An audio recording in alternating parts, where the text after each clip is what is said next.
Aslida jamiyatda bir qizning ta'lim olishi bu oilaning, nafaqat mahallaning, balki millatning kelajagiga daxldor bir katta ezgu amal desak mubolag'a emas.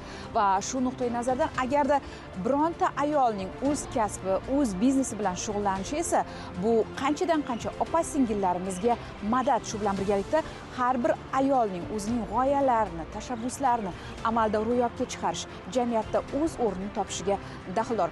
Aslida gender siyosati masalasi bu juda ham keng qamrovli tushuncha. U nafaqat ayollarga daxldor, balki jamiyatning barqarorligi, oilalarning farovonligi, shu bilan birga millat kelajagiga, millat istiqboliga daxldor masala. Shu boisdan bugun davlatda bu masala siyosat darajasiga ko'tarilgan. Va aytish lozim, ana shu gender tenglikni rivojlantirish, ayollarning o'z tashabbuslarini ro'yobga chiqarish, jamiyatda o'z o'rnini topishga qaratilgan ezgu tashabbuslarda xalqaro tashkilotlar, nodavlat, notijorat tashkilotlar faol ishtirok etmoqda. Fuqarolik jamiyati ishtiroki orqali hududlarda gender siyosati masalalariga ko'maklashish Yevropa Ittifoqi va Germaniyaning iqtisodiy federal vazirligi, shu bilan birgalikda Sabr iqtisodiy ijtimoiy rivojlanish markazi hamkorligida olib borilgan ushbu loyiha respublikamizning qator hududlarida amalga oshirildi va biz bugun Andijon viloyatidagi ayni shu loyihaning odamlar, ayniqsa ayollar taqdiriga daxldorligini birgalikda o'rganib ko'ramiz. So'nggi yillarda mamlakatimizda gender tenglikni ta'minlash, ayollarning ijtimoiy-iqtisodiy hayotdagi ishtirokini kengaytirish davlat siyosati darajasiga ko'tarildi. O'zbekiston gender huquqlari to'g'risidagi qonunni qabul qilgan Markaziy Osiyodagi yetakchi davlatlardan biriga aylandi. Albatta, bu borada fuqarolik jamiyati ishtiroki orqali hududlarda gender islohotlarga ko'maklashish loyihasi alohida ahamiyatga ega. Loyiha Yevropa Ittifoqi hamda Germaniya iqtisodiy hamkorlik va rivojlanish federal vazirligi moliyaviy ko'magida amalga oshirildi. Biz Sabr ijtimoiy-iqtisodiy rivojlanish markazining Andijon viloyati bo'limidamiz. Sabr Respublika ijtimoiy-iqtisodiy rivojlanish markazining Andijon viloyati filiali qoshidagi Andijon mahalliy rivojlanish markazi o'zi asosan nima deydi, loyihalar maydoniga aylandi desam mubolag'a bo'lmaydi, chunki bitta loyihani yakunlashimizga qadar ikkinchi loyihamiz tayyor bo'ladi. Yillar davomida o'tkazilgan loyihalar shuni ko'rsatadiki, bizda o'qib, o'rganib, kasb-hunar egallagan, o'z biznesini boshlamoqchi bo'lgan ayollar, yana bizda eng asosiy maqsadimiz ijtimoiy-iqtisodiy qiyinchilikka uchragan xotin-qizlarni, yoshlarni kasb ko'nikmalariga o'rgatish bo'lgan. Mana shu loyihalar orqali biz mana shu maqsadlarimizga erishyapmiz. Misol uchun, Yevropa Ittifoqi tomonidan moliyalashtirilgan fuqarolik jamiyati ishtiroki orqali gender islohotlariga ko'maklashish loyihasi doirasida Oltinko'l tumanining ijtimoiy va Bo'ston mahallalari loyihada qamrab olingan. Mana shu mahallalardan 180 nafardan ortiq ayol qizlar o'qitildi kasblarga va bulardan 80% dan yuqorisi o'zini o'zi ish bilan band qildi. Ya'ni kimdir tadbirkorlik faoliyatini, kimdir uyda o'tirgan holda o'zini o'zi band qilgan holda hozirda tadbirkorlik faoliyatlarini amalga oshirmoqda. Demak, har o'qitilgan 10 ta ayoldan 8 tasi o'zini o'rnini topdi degan jamiyatda. Albatta, mana shu joyda o'qigan har bitta ayol jamiyatda, oilada o'zini mavqeiga, hurmatiga ega bo'lib, chunki har bitta hunari bor ayol hech qachon xor bo'lmaydi. Mana shunda jamiyatda o'z o'rnini topishgan yana ham oson. Mana hozirgi kundagi loyihamiz inklyuziv ufqlar hamma uchun ta'lim va tadbirkorlik loyihasi ikkinchi fazasi.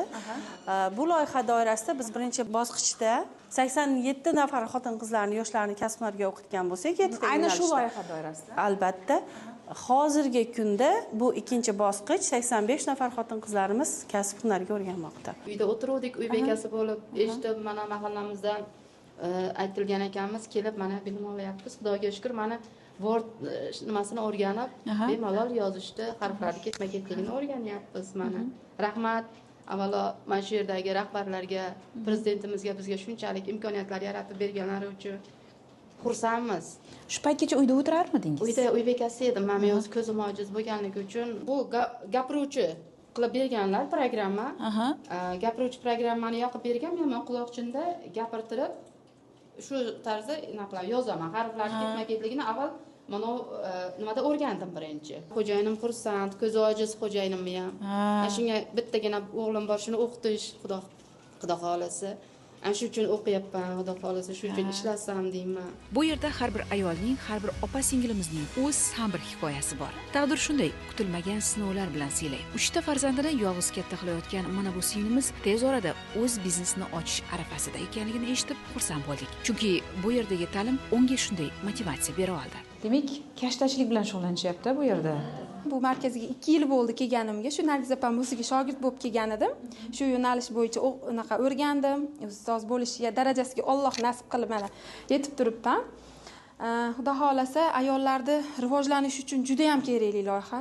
Rahmat buni tashkilotchilar uchun, prezidentimizga avvalo rahmat. Ayollar bu yerga kelgandan keyin bittagina hunar o'rganishmaydi-da, juda ko'p narsa oladi o'ziga. Yurish, turish, masalan, ko'chada o'zini tutishi, boshqa yana nima deydi, ichidagi naqalari ham chiqib, boshqacha ayol bo'lib uyga ketishadi. Kelganki ayolni hammasidan so'rasangiz ko'zlari yonadi. Kelgan vaqtida shukurin kayfiyatda keladi-da, uyda muammo boshqalari bilan kelib, bu yerga ketgandan keyin uyga ketayotganda ko'zlari yonadi-da, boshqa ayolga aylanadi. Chunki o'zimdan qiyos, mana men ham 2 yil oldin shunaqa ayol edim-da, uyda o'tirgan, bir anaqa nima deydi, hech narsani tushunmagan, qonun qoidani o'rganishadi.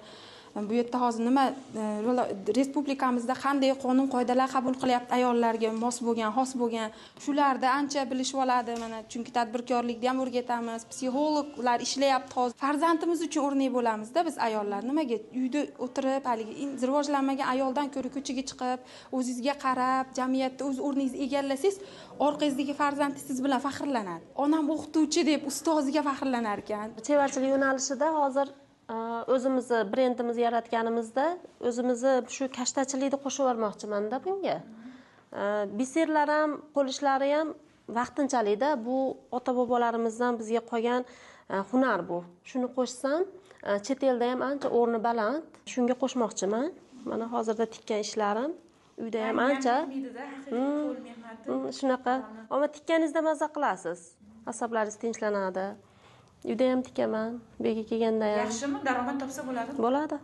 Mana birinchi ishim, talab bor. Kattalar ta'limi bu bugungi shiddatli davrda nafaqat jamiyatda o'z o'rnini topish, balki daromad topish, bozor talabiga qarab moslashish uchun katta imkoniyat. Yevropa Ittifoqi va Germaniyaning taraqqiyot vazirligi tomonidan qo'llab-quvvatlangan loyiha moliyaviy jihatdan, lekin biz buni O'zbekistondagi DBV xalqaro tashkilotining filiali bilan birgalikda amalga oshirdik. Asosiy maqsad bu shu joylardagi fuqarolik jamiyati institutlari, ayniqsa mahallalarimizni mana shu jarayonlarga jalb qilish. Ya'ni bu loyihaning ichida 4 ta viloyat tanlab olingan: Andijon, Buxoro, Samarqand va Sirdaryo viloyatlari. Mana shu viloyatlarda pilot ravishda 8 ta mahallani tanlab olganmiz. Ana shu 8 ta mahallalardan hamma mahalla yettiliklarini o'qitdik. Bu loyihaning ichida shu gender islohotlarini qanday amalga oshirish kerak, mahallaning ijtimoiy iqtisodiy rivojlanishini qanday o'rganish kerak va amalga oshirish kerak, fuqarolarni mana shu jarayonlarga joylarda mahalla yettiliklari qanday ko'proq jalb qilishlari kerak va bundan tashqari har bir mahalladan 90 ta ayollarimizni taklif qilib umumiy 780 tasini o'qitdik kasbiy ko'nikmalarga. Kambag'al oilalar, nogironligi bor oilalarimiz, ayollari, yoshlari hammasi o'qitildi. Bu loyiha jarayonida ular o'zlarini biznes rejalarini tayyorlagandan keyin o'zlarini ishlarini boshlaganlar, tadbirkorlik ishlarini. Kimnidir kompyuterga o'rgatib korxonalarga ishga joyladik. Kimlardir o'zlari oilaviy tadbirkorlik qildi. Mana bugun mahallalarga borganimizda tanishib chiqasizlar. Va kimdir o'zi uyda o'tirib yakka tadbirkor sifatida yoki bo'lmasam o'zini o'zi band qilgan fuqaro sifatida butun o'zini mikro tadbirkorligini boshlab yuborgan. Bugun mahallalarda olib borilayotgan qo'shma loyihalar, ijtimoiy loyihalar amalda o'z ro'yobini, o'z natijasini bermoqda. Masalan, Sabr tashkiloti bilan Yevropa Ittifoqi bilan hamkorlikda amalga oshirilgan mana shunday loyihalarning natijasi tufayli mahallada ko'plab opa-singillarimiz o'zlarining biznesini boshlagan bo'lsa, endilikda mahallaning haqiqiy drayveri bo'lgan mana shunday mebelchilikni rivojlantirish uchun ham yana bir yangi tashabbus ilgari surilmoqda. Mana shu yarim tayyor holatdagi mebel mahsulotlari mahalladagi yana bir nechta xonadonlarga tarqatiladi va u yerda kasanachilar tomonidan uning boshqa qismlari tayyorlanadi. Ko'proq Qirg'iziston bilan Tojikistonga ko'proq chiqaryapmiz shu kunlarda. Keyin onlayn savdo qilamiz. Onlayn savdoyimiz ham bo'lib turadi. Kuniga 1 kampirlik, 2 kampirlik bo'lib turamiz. Bizning mahallamizni Draveri mebel sozlik. Mana ko'rib turibsizlar. Mahallamizda 540 ta xonadondan 505 ta xonadonimiz shu mebel sohasi bilan bir-biriga konver usulda xizmat qiladi. Biri bu ichini ramkasini qiladigan bo'lsa, ikkinchisi bu spinkalarni tikadi. Bu yerda yoshlar bandligi, ayol qizlarimizni bandligi ham ta'minlangan. Muhtaram prezidentimiz kambag'allikdan farovonlik sari deyapti. Bizning mahallamizda shu hozir prezidentimiz aytgan ish bo'lyapti. Undan tashqari oilaviy tadbirkor, mana oilaviy tadbirkorga bank tomonidan imtiyozli kreditlar beryapti. Kreditlardan oqilona foydalanyapti mahallamiz. Mahallamizning yoshlarini, ayollar hammasi shu ish bilan bandligi uchun bizda kambag'allikning o'zi yo'q mahallamizda. Migratsiyaga borish ham bizda yo'q. Hozir ijtimoiy korxona ochmoqchimiz mebel sohasida. Nimaga desangiz, o'zimizda ustalar bor, yoshlarni o'rgatadi shunga. Maktabdan keyin kelib mana shu mebel bilan shug'ullanadi yoshlarimiz. Bolalar o'rganib, usta shogird an'anasi ham yo'lga qo'yilgan. 90 ta qizimizni o'qitdik Sabr orqasida loyihasida. Mana hozir 90 ta qizimiz edan sertifikatlar olib, uylarda mana ular qanaqa ayollarimiz, yosh, bolalari yosh, oilasi nogiron bor ayollar mana uyda o'zlari pishirib savdo sotiq qilyapti.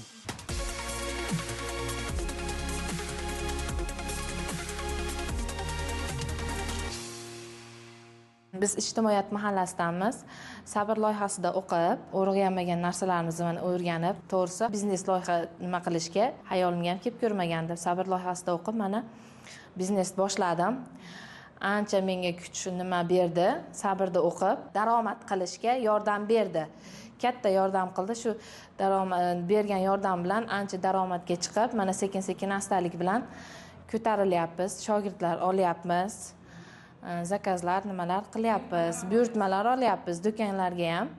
Xudo xolasa sekin-sekin do'konlar ko'paytirish nimalarimiz ham bor. Hozircha 2 ta nima qilga chiqaryapmiz mahsulot. Loyihaning asosiy maqsadi fuqarolik jamiyati tashkilotlarini ham samarali ishtirokchiga aylantirish. Chunki mahalladagi muammoni ham, uning yechimini ham eng yaxshi biluvchi mahallaning o'zi. Jinday oilaviy qiyinchilik bo'lib qoldi. 5 ta farzandim, xo'jayinim jinday gaz ballondan gazdan yonib, kuyda 70%.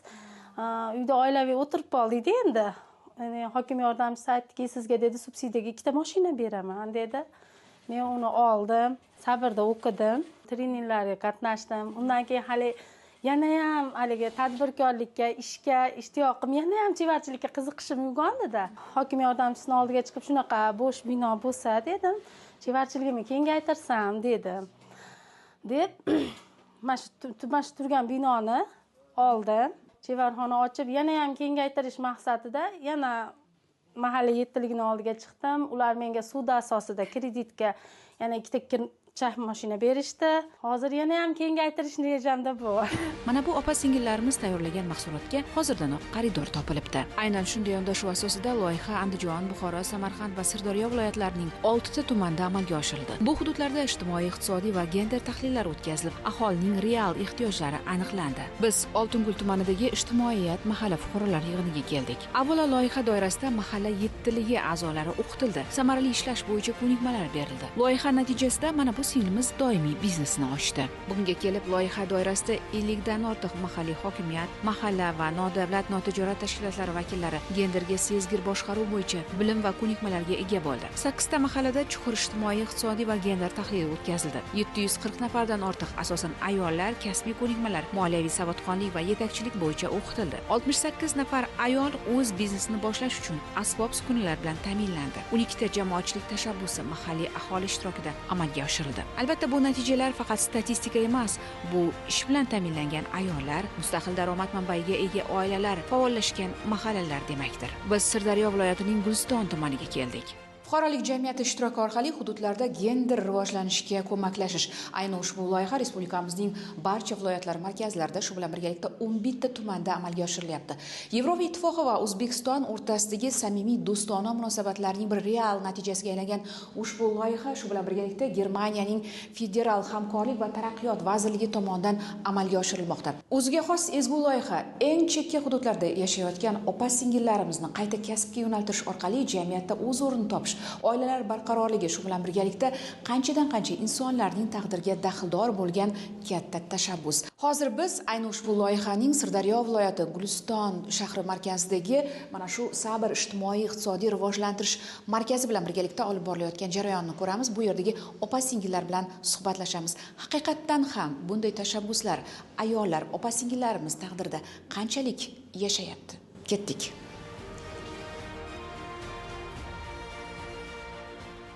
Demak, biz tikuvchilik xonasiga keldik. Assalomu alaykum. Assalomu alaykum, opa, hormaydi. Charchamayapsizlar? Kayfiyat yaxshimi? Fuqarolik jamiyati ishtiroki orqali gender islohoti loyihasi bo'yicha Sabr o'quv markazida Sirdaryo viloyatining Guliston tumanini 180 ta aholisini qamrab olindi. Ishsiz ayollarni. Hozirgi kunda har bir tikuvchilik yo'nalishida 12 tadan qilib, 4 ta yo'nalish bo'yicha o'qish jarayoni ketyapti. Demak, bular hozir o'qiyapti kasbga. Ular o'qib bitirib, hozirgi kunda bizning Sabr o'quv markazimizda ish faoliyati ketyapti hozir bularda. Guliston tumani Ishonch va Mevazor mahallasini ayollarini hozirgi kunda biz o'zimizda ishlatib ham oylik bilan ta'minlayapmiz. Demak, shu yerda ham o'qib, ham oylik joy bilan ham ta'minlanadi. Ta'minlanadi bularga. Qancha qizlar ishlayapti? Hozirgi kunda bizda 12 ta qizlar ishlayapti. Buyurtmalar olyapti. Buyurtmalar olyapti. Mana buyurtmalar olib, hozirgi kunda ish faoliyatini boshlagan qilishyapti. Bolalar kurtkachalari tikishyapti hozirgi kunda. Yaxshimi? Savdosi bo'lyapti. Savdosi yaxshi. Bularga ham tayyor bichimlar olib tikib, hozirgi kunda bularni har bir nimasiga ish faoliyatida qilgan ishlariga uchun oylik to'lanyapti. Aslida loyiha qanchalik ayollar taqdirini o'zgartirdi degan savolga biz Sirdaryodagi aynan Guliston tumanidagi mana shu markazdan javob topa olamiz. Bizning navbatdagi suhbatdoshimiz Yulduz. U 34 yoshda va shu paytga qadar farzandlari bilan uyda bola parvarishi bilan o'tirgan. Hech qanday daromad haqida, hattoki biznes haqida tasavvurga ham sig'magan fikrlar. Aynan shu yerda Sabr ijtimoiy iqtisodiy rivojlanish markaziga kelib o'qib, kasb egallab, o'zini rivojlantirib, bugun shu yerning o'zida o'z biznesini boshladi. Bu real fakt. Hozir qahramonimiz bilan suhbatlashamiz. Demak, hozir siz buyurtma bajaryapsiz, menimcha. Biz hozirgi kunda maktablarga mini pitsalar qilib, endi bu boshladik. Shuni boshladik, bu yangi biznesimiz.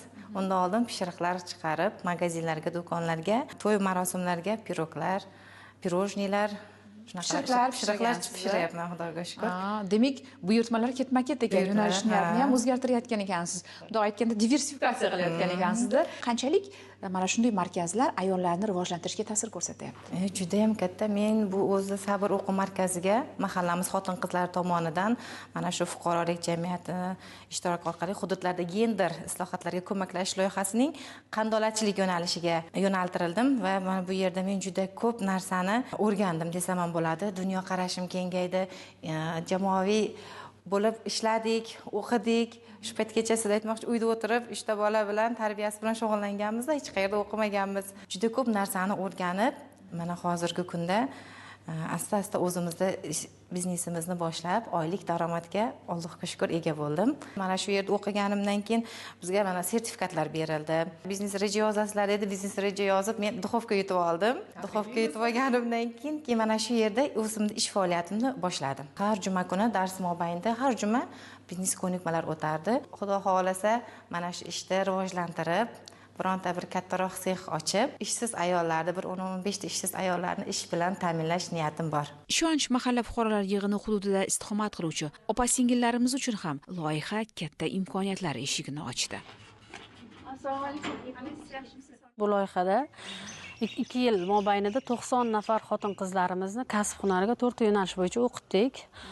90 nafar xotin-qizlardan hozirgi kunda 70% ayollar o'z bandligini ta'minlab, hozirgi kunda moddiy ta'minotiga ega bo'lishdi. Qo'shimcha tadbirkorlik ham o'qitildi. Hozir tadbirkorlik yo'nalishi bo'yicha ham o'z faoliyatlarini boshladi. O'z ishlariga ega bo'lishdi. hamda hozirgi o'sha ko'proq tazyiq va zo'ravonlikka uchragan ayollarimiz, o'ziga ishonchi bo'lmagan ayollarimizni shu mahallaning ichidan tanlab olib, o'sha loyiha bo'yicha o'qitdik. Hozirgi kunda o'zlariga bo'lgan ishonchi, oiladagi bo'lgan o'rnini bu ayollarimiz topib oldi va hozirgida jamiyatda o'z o'rniga ega bo'ldi. 2024-yilda uy bekasi bo'lib uyda o'tirgan vaqtimda xotin-qizlar tomonidan sabr loyihasi asosida o'qishga jo'natildim. O'qishda sartaroshlik kursini tanlab, u yerda menga berilgan bilim malakalarini egallab, ular bergan sertifikatlar yordamida o'zimga kerakli bilimlarni olib, iloji boricha mahalla o'zimning uyimdan, yosh bolali bo'lganim uchun o'zimni uyimni ichidan ochdim. Yo'q, yaqin aholidagi bemalol xizmat qilib, malakamni oshirib boryapman. Hozirgi kunda mana bu yil ikkita xotin-qizlardan uyda o'tirganlardan berdi, yonimga qo'shib berdi. Xudo xolasa ularni ham o'rgatib, alohida joy ochib, katta joy ochib, safimizni yanada kengaytirmoqchimiz. Demak, o'zingiz ham ustoz bo'lib ketgan ekansiz-da? Xudoga shukr, mana bu yil fevral oyiga ikkita berdi. Xotin-qizlar tomonidan ikkita uyda bo'sh o'tirgan ayollarni berdi. Ular o'rgatyapman. Jamoa bo'ldik. Xudo xolasa jamoa bo'ldik. Endi niyatimiz mana shu joyimizni kattartirib, yanada safimizni kengaytirmoqchimiz.